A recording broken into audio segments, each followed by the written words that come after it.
Hello and welcome to a very exciting episode of Lawyers Tea. Today's tea is about a very important subject. On the 18th of March, the president declared a state of emergency in Rivers State, and this has sparked numerous reactions from citizens and even the judiciary. And today we'll be discussing the nitty-gritties of the declaration of the state of emergency. To discuss this interesting episode, Ayodele Samuel Adepitan, a seasoned lawyer, is with us in the studio this morning. Thank you so much for having me. Thank you so much for being here. I hope I got your name right. Perfectly. Thank you very much. Also with me is barrister Adefolake Ogundipe, a friend of Lawyers Tea, and she'll be discussing with us today. Welcome, Adefolake. Hello, Princess. Thank you for having me. Thank you for being here. Barrister, let me start with you. What do you think is the cause or the events that led to this declaration of a state of emergency in Rivers State? Thank you so much. A lot of things caused the declaration by the president in person of Bola Ahmed Tinubu, GCFR. Number one of it is constitutional crisis, governance breakdown, and insecurity. Over the time, for the past few months, I do listen to 10 o'clock news, most especially in TVC news. And before the first 5 minutes, it must be Rivers State issue. If it's not issue of dispute between the executive arm and the legislative arm, it will be another thing. Over the time, the executive arm of government in Rivers State have been having issue with the legislative arm, in the sense that there was a fractional, when the 27-man declared that they deflected to APC and they waved that popular APC flag. Immediately, the three other lawmakers said they are staying with PDP and they declared their seats, the seat of the 27-man vacant. That was the genesis of the whole thing.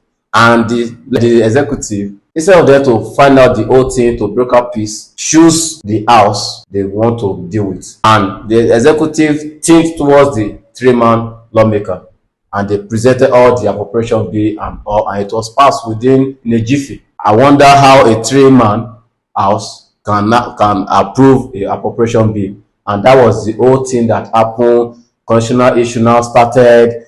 There was a lot of conflicting court judgments and the likes. So now, what happened? This house of three-man will sit, the other one 27 will sit. They have conflicting interests and decisions. Those are the things that led to it, and it's against our constitution because we must have a single house. I'm talking about the House of Assembly, which must be able to among their duties to checkmate the excesses of the executive. Okay. So if an appropriation bill is presented before a three-man instead of 32-man house, then is approved, and the government of the day is working with that, can we say is constitutional? It is not. Now, talking about governance breakdown, there is no good governance in Rivers State, starting with the executive and the legislative. So those are some of those things that started the whole thing, and that's why we find ourselves where we are today. I don't know, but would you really say that is enough to declare a state of emergency? Of course, it is more than enough. If I cited 3 reasons, yes, breakdown. If it's only that alone, it's good enough for the president to declare. If it's even a governance breakdown, it's good enough because there can't be a government without the functionality of one arm. Once one arm of government, and elementarily in government, we are taught that in a government there must be executive, there must be legislative, and there must be judiciary, and all of them must operate independently, and nobody must override the another. Now, what are we now saying? For the past few weeks or months, it's only the judiciary that has not been in a state of comatose in Rivers State, but the executive and the legislative have been fighting. Well, let me not use the word fighting. They've been having misunderstanding here and there. So, if that being in place, the president have more than enough rights to declare state of emergency because it's spelled out in the constitution. Falake, I'd like you to respond to what he said. Just to add to what he said, yes, to an extent, I also agree with him. But looking at the political tension in the states, yes, we all know that it's about time for intervention, federal intervention. At that. Political tension has led to insecurity in the state also. It has gotten to the state where there is explosion of pipeline, Pipelines. and we all know that this oil production is one of the major economic stability that Nigeria as a country thrive on. Yeah. So should some persons, due to the political tension, start going around causing explosion, causing this, it's a threat to the nation. It's not just a threat to the states in question now.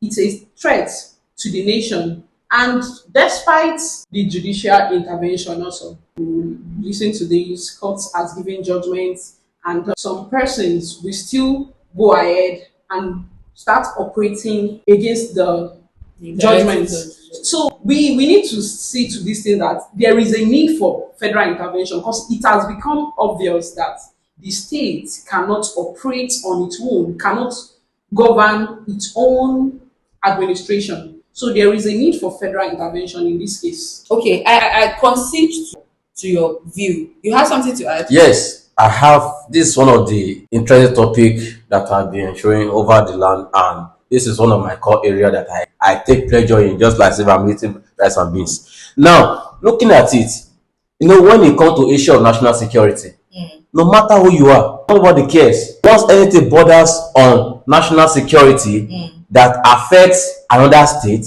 and talking about Nigeria as a whole, no matter the stake, the president can because the reason why they voted, the Nigerian people voted the president, is to make sure that what Nigeria as a country survive. I think you have done well to establish the fact that the federal government has a right to intervene, has grounds to intervene. But I would say the intervention in the declaration of state of emergency is not ultraviolence the president's power. But how about the suspension of the governor?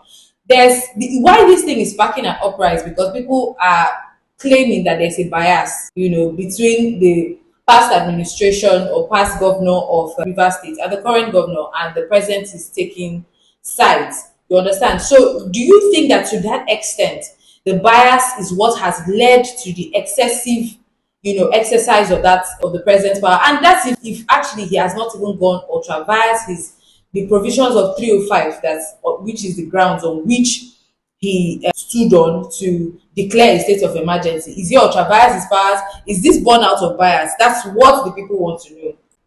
This is where the interpretation of the constitution comes in. You just made it clear that the state has been in a constant state of chaos, and is known to all that Rivers has become, in fact, I heard some persons calling Rivers of crisis. That's how long it has been and how far it has gone. Now, looking at the implementation of Section 305 of the Constitution, in this case, will lead us to look into the places or the rights that the president has in declaring a state of emergency in a state.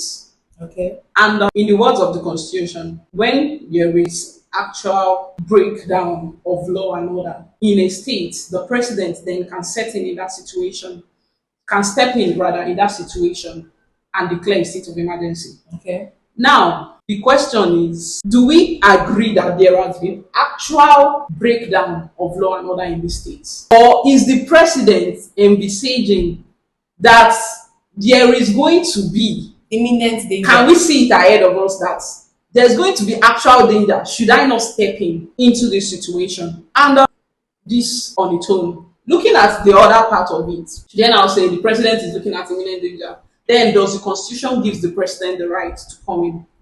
I will be of the opinion that the president can come in, which we've already concluded.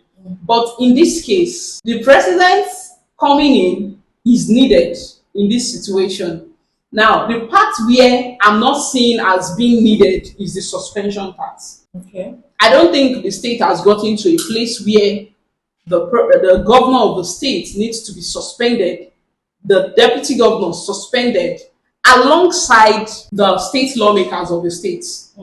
But invoking Section 305C in this situation is right, in my opinion. What is not right is the suspension that was being made by the president. Okay, if you don't mind, let's look at that Section 305. Section 305C and D, so that we have a clear picture of what the Constitution provides. 3C says the president shall have power to issue a proclamation of a state of emergency only when C. There is actual breakdown of public order and public safety in the federation or any part thereof to such an extent as to require extraordinary measure to restore peace and security. D. There is a clear and present danger of an actual breakdown of public order and public safety in the federation or any part thereof, requiring extraordinary measures to avert such danger. In response to you saying the suspension it might be an excessive interference, don't you think that the use of extraordinary measures there is envisaged as the suspension of the governor is envisaged as one of the extraordinary measures? I don't see the essence of or the purpose of allowing the governor to even remain there if he could not maintain law and order in the first place. And not forgetting that we had already established that one of the issues and one of the cause of the public chaos was between this governor and the legislative. So leaving him there, would it not also not be an effective use or an effective exercise of the powers of 305? I was trying to say that because in my own opinion, actual danger, the word actual danger, by interpretation, we've not seen actual danger. Looking at actual danger, there has not been effect where places where it is shown that yes, there is no order. There's still order in this section. I beg to differ. Yes. You know, when we are talking about actual danger, there is danger. In the letters released by the president during the declaration, he said they are intelligent to the fact that there is 2 pipeline explosion. So what are we talking about? So are we going to wait and put our hands in our shake until all the pipeline in River State got destroyed, and at the end of the day, I won't get fuel in Abuja here to buy? Now, should the president now come in to say, as the president, I want to come in? Because this is federal intervention, which we are not going against it. Yes. Federal intervention is okay at this stage. Looking at Nigeria as oil producing country, we value River State. The fact is, the suspension, this said provision we just read, did not in any way provide for suspending an elected official.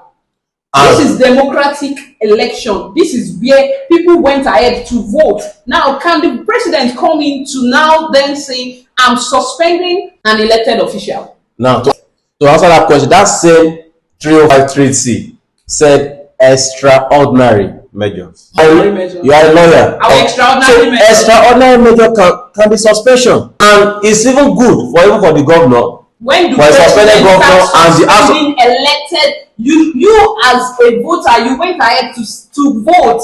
You casted your vote to elect the said president that is then coming in to suspend another official that was elected. I don't see how it's playing out. I don't see how democratically this is okay. Now, are you not saying? Sorry, man. Sorry. Okay. Are you not saying the same voter that went to the polling? Extraordinary measures. Yes. The president can just send militaries into the said states and say, go ahead. If you see persons that are going to destroy or break pipelines, you can shoot them at gunpoint. See, this is military don't operate with the way we operate things. I want to go to court, I want to get another, militaries don't do that. Once they give them another, they go ahead and they do. So when we are talking about extraordinary measures, why not send military into the said states and allow them bring in the set peace and security that has been discarded? Okay, we are only looking at one part of extraordinary measure can be any of these things. Yeah, we are only looking at one part the of extreme end of removing an elected official. Bringing me to that point, right? The point of elected officials, the members of the legislative house, they are also elected officials, aren't they? Which the governor of the state is having issues with. And like we heard from his introduction, there's a 3-man house, there's a 27-man house. So there's already constitutional breakdown in the state, which I also think is a seed, of breakdown of the rule of law, breakdown of separation of power, breakdown of our democracy.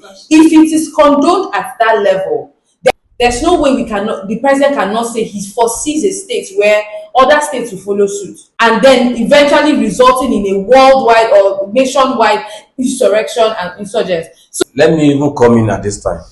When we talk about, when we interpret that session critically, the minds of the draftsmen in using extraordinary measure is a wide room that contains a lot of a big house that contains a lot of rooms. Now, if you are saying the president should have ordered the military to go shoot on sites, anybody that tamper with pipeline and not, that's a step or a room in a house. Are you not seeing the fact that extraordinary measure can still be interpreted that the governor should take a pause or take a ship pee? Even as a matter of fact, please, as a matter of fact, it's even in the interest of democracy. I would like to say that it's not in the interest of just democracy at this point to suspend an elected official. okay, I stand on that fact.